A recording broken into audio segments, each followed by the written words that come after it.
नमस्कार, 7C पर आप सभी का स्वागत है। मैं हूं छवि और मैं हाजिर हूं हिमाचल की तमाम चुनावी सरगर्मियों के साथ हिमाचल आजकल में। लेकिन शुरुआत करने से पहले एक नजर डालते हैं अभी तक की हेडलाइंस पर। विधानसभा चुनाव नजदीक आने के साथ ही नेताओं की जनता के दरबार में हाजिरी लगी पड़ने। ऊना में भाजपा कांग्रेस में है आमने सामने की लड़ाई। प्रदेश से तीसरे विकल्प के रूप में उभरी हिलोपा ने मंडी में जारी किया अपना चुनावी घोषणा पत्र। बेरोजगारी व भ्रष्टाचार को बनाया मुख्य मुद्दा। धर्मशाला सीट को लेकर कांग्रेस में जारी उठापटक पर सुधीर शर्मा ने लगाया विराम। बोले क्षेत्र से केवल सुधीर शर्मा ही लड़ेंगे चुनाव। और चुनाव प्रचार में अब नेताओं के पुत्र भी उतरे। बिलासपुर में सुरेश चंदेल के पुत्र ने पिता के लिए मांगे वोट। और आइए अब जानते हैं समाचार विस्तार से। ऊना सदर विधानसभा क्षेत्र में राजनीतिक दलों के प्रत्याशियों ने चुनाव प्रचार शुरू कर दिया है। ऊना सदर हलके में सीधे तौर पर मुकाबला भाजपा तथा कांग्रेस के बीच है। ऊना सदर से भाजपा ने प्रदेश अध्यक्ष सतपाल सिंह सत्ती तथा कांग्रेस ने सतपाल सिम्हा रायजादा को चुनाव मैदान में उतारा है। ऊना सदर विधानसभा हलके में राजनीतिक दलों द्वारा चुनाव प्रचार को गति देते ही हलके की सर्द हवाओं में राजनीतिक गर्माहट घुलनी शुरू हो गई है। ऊना सदर हलके में यहां भाजपा की तरफ से भाजपा प्रदेश अध्यक्ष सतपाल सिंह सत्ती अपनी किस्मत आजमा रहे हैं। वहीं कांग्रेस ने भाजपा के दुर्ग को भेजने के लिए युवा नेता सतपाल सिंह रायजादा को चुनावी रण में उतारा है। इसे संजोग ही कह सकते हैं कि भाजपा तथा कांग्रेस के दोनों प्रत्याशियों के नाम सतपाल सिंह है तथा इन दोनों को ही सत्ती के नाम से जाना जाता है। अगर ऊना सदर हलके पर नजर दौड़ाई जाए तो भाजपा प्रदेशाध्यक्ष सतपाल सिंह सत्ती पिछले 10 वर्ष से बतौर विधायक ऊना सदर का नेतृत्व कर रहे हैं। ऊना विधानसभा क्षेत्र में भाजपा तथा कांग्रेस में आमने सामने का मुकाबला है। चुनाव प्रचार में जुटे दोनों के नेता जनता के बीच जाकर अपनी अपनी बात रख जनता से अपने पक्ष में मतदान करने की अपील कर रहे हैं। ऊना में चुनाव प्रचार के दौरान कांग्रेस प्रत्याशी सतपाल सिंह रायजादा ने कहा है कि भाजपा के 5 वर्ष के कार्यकाल के दौरान ऊना हलके में किसी भी तरह का विकास नहीं हुआ है। इसलिए ऊना की जनता के आशीर्वाद से कांग्रेस ऊना सदर से विजय पताका फहराएगी। लोकल मुद्दों को लेकर इस जनता में जा रहे हैं और जो उन्होंने करप्शन किया है, जो इन्होंने काम किया है, काम में जो ठेकेदारी में करप्शन किया है, उनको भी हम उजागर करके इन मुद्दों को लेके आ रहे हैं। इस बार ऐसा लग रहा है कि जनता जो है वो प्रदेश में सरकार को बदलने के मूड में है और इस बार कांग्रेस सरकार सत्ता में आएगी। वहीं पिछले 10 वर्षों से ऊना सदर विधानसभा क्षेत्र का प्रतिनिधित्व कर रहे भाजपा अध्यक्ष सतपाल सिंह सत्ती ने भी डोर टू डोर तथा नुक्कड़ सभाओं के जरिए अपने चुनाव प्रचार को तेज कर दिया है। सत्ती इस बार हैट्रिक बनाने के लिए जनता के बीच जा रहे हैं। भाजपा प्रत्याशी सत्ती ने कहा है कि भाजपा सरकार के 5 वर्ष के कार्यकाल के दौरान जो विकास हुआ है उस आधार पर जनता भाजपा को पूरा समर्थन दे रही है। सत्ती ने कहा है कि कांग्रेस की केंद्र सरकार के भ्रष्टाचार तथा महंगाई से भली भांति वाकिफ है, इसलिए हिमाचल भाजपा सरकार रिपीट होगी। प्रमुख मुद्दा रहेगा भारतीय जनता पार्टी ने जो हिमाचल प्रदेश में शासन किया है उस विकास के कारण प्रदेश की जनता आज खुश है। प्रदेश का हर वर्ग भारतीय जनता पार्टी के द्वारा शुरू की गई नीतियों के कारण उसको लाभ मिला है।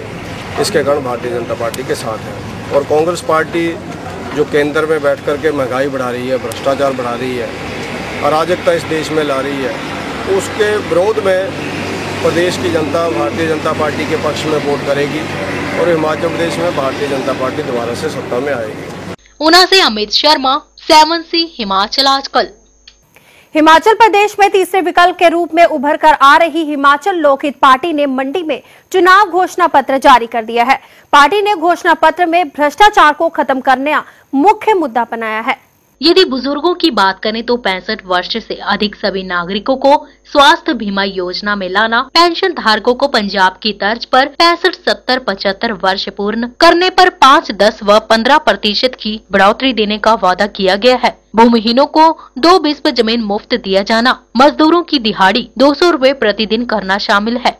किसानों की उपज की कीमत तय करने के लिए आयोग का गठन तथा बंदरों व जंगली जानवरों के लिए उचित उपाय किए जाएंगे। बबलवादी के लिए बिजली सस्ती उपलब्ध करवाई जाएगी। किसान को उसकी उपज का लागत मूल्य निर्धारित करने के लिए प्रतिशत उसमें जोड़कर जो राशि आएगी वह विभिन्न फसलों का न्यूनतम समर्थन मूल्य होगा। कर्मचारियों को लुभाने के लिए हिलोपा ने कहा है कि तबादलों में राजनीतिक हस्तक्षेप खत्म करने के लिए नीति बनाई जाएगी तथा सशक्त लोकपाल लाया जाएगा। परिवहन निगम को विभाग में तब्दील करने का भी वादा किया गया है। युवा जो कि सरकार बनाने में अहम भूमिका अदा करते हैं, उनके लिए पार्टी ने वादा किया है कि अनुबंध के आधार पर नौकरियां बंद की जाएंगी तथा 25 से 35 वर्ष की आयु के युवाओं को बेरोजगारी भत्ता दिया जाएगा। 12वीं में 50% से अधिक अंक लेने वाले बच्चों को एक लैपटॉप देने की बात कही गई है। हमने हर क्षेत्र की बात इसमें कही है, चाहे वो शिक्षा है, चाहे स्वास्थ्य है, चाहे वो आपका सड़क है, ये चाहे स्वरोजगार है, सारी बातें इसमें कही गई है। बड़े विस्तार से हमने कहा है और मुझे आशा ही नहीं बल्कि पूर्ण विश्वास है, जो बड़ी मेहनत से ये चुनावी घोषणा पत्र तैयार किया गया है, जनमानस इसकी बारीकियों में जाएगा और अपना आशीर्वाद हमें देगा। इस अवसर पर समस्त भारतीय पार्टी के राष्ट्रीय अध्यक्ष सुदेश अग्रवाल भी उपस्थित थे, जिन्होंने हिमाचल चुनाव में हिलोपा को पूर्ण सहयोग देने की बात कही है। मंडी से अंकुश सूद, 7C हिमाचल आजकल। धर्मशाला विधानसभा सीट को लेकर जो मतभेद पैदा हुए थे वो अब दूर हो गए हैं, क्योंकि अब यहां से केवल सुधीर शर्मा ही चुनाव लड़ेंगे।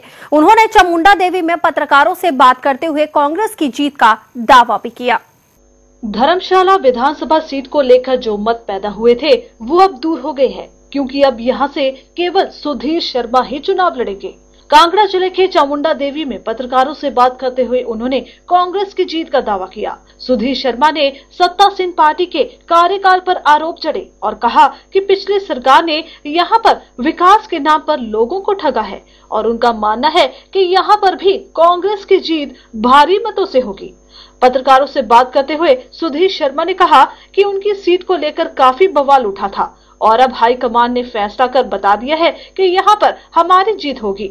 सुधीर शर्मा ने कहा है कि हमारी सरकार सत्ता में आते ही विकास शुरू हो जाएगा। देखिए, भारतीय जनता पार्टी के साथ हमारा मुकाबला है, बाकी कांग्रेस के अंदर मैं ये समझता हूँ कि अधिकांश लोग जो हैं वो हमारे साथ चले हैं। एक आध व्यक्ति हैं जिनका अभी जो खुल करके आए नहीं हैं, उनसे भी मैं बात कर रहा हूँ और मुझे विश्वास है कि वो पार्टी हित में पार्टी के साथ चलेंगे। जहाँ तक भाजपा का सवाल है तो हमारा मुकाबला सीधे तौर पर भारतीय जनता पार्टी के साथ है और जो उनकी कार्यप्रणाली रही है, नीतियाँ रही हैं भाजपा सरकार की, उनके चलते मुझे लगता है कि लोगों में भारी रोष है और जो कांग्रेस पार्टी को वापस सत्ता में लाने के लिए काफी होगा।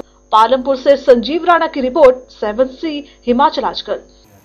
जो चुनावों के दिन नजदीक आ रहे हैं, वही चुनावी प्रचार में भी गर्माहट आने लगी है।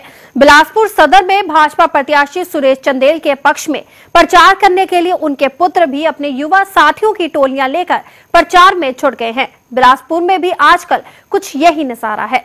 चंदेल के पुत्र दिवेश चंदेल ने कहा है कि जनता कांग्रेस की सरकारों से दुखी हो चुकी है, क्योंकि महंगाई ने आम जनता का जीना दुभर कर दिया है। उनका कहना था कि उन्हें जबरदस्त रिस्पांस मिल रहा है और जनता सुरेश चंदेल को जिताकर विधानसभा में भेजने वाली है। जहां भाजपा ने अपने प्रत्याशी सुरेश चंदेल के पक्ष में जोरों शोरों से प्रचार करना शुरू कर दिया है, वहीं दूसरी ओर भाजपा से टिकट के चाहवानों ने उनकी खिलाफत करनी भी शुरू कर दी है। इन लोगों का कहना है कि वह लंबे समय से जनता के बीच में सरकार का प्रचार कर रहे थे, लेकिन उनकी आस्थाओं को दरकिनार करते हुए पार्टी ने उन्हें टिकट न देकर उनसे छलावा किया है। भारतीय जनता पार्टी के प्रत्याशी पूर्व सांसद श्री सुरेश चंदेल जी के प्रचार में यहाँ पे आए हुए हैं। 17 तारीख को वो नॉमिनेशन फाइल करेंगे। 17 तारीख को सुबह 9:30 बजे सारे इंडस्ट्रियल एरिया में पहले इकट्ठे होंगे।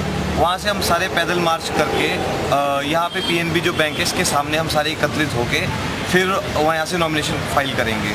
कैसे लोगों से बहुत अच्छा रिस्पांस मिल रहा है। कांग्रेस की महंगाई से सारे लोग त्रस्त हैं और सब यही चाहते हैं कि अभी जैसे कि अभी लोकसभा के भी चुनाव के रिजल्ट आए हैं, उसमें भी सारे भारतीय जनता पार्टी के पक्ष में आ रहे हैं। तो इससे हमें यहाँ पे लोगों में काफ़ी अच्छा उत्साह देखने को मिल रहा है और हमें पूरा विश्वास है कि श्री सुरेश चंदेल जी यहाँ से भारी बहुमत से विजयी होंगे। बिलासपुर से परविंदर भारमा, 7C हिमाचल आजकल। रुकेंगे छोटे से ब्रेक के लिए। ब्रेक के बाद जल्दी हाजिर होंगे कुछ और खबरों के साथ। तब तक के लिए आप लोग बने रहिए हिमाचल आजकल के साथ।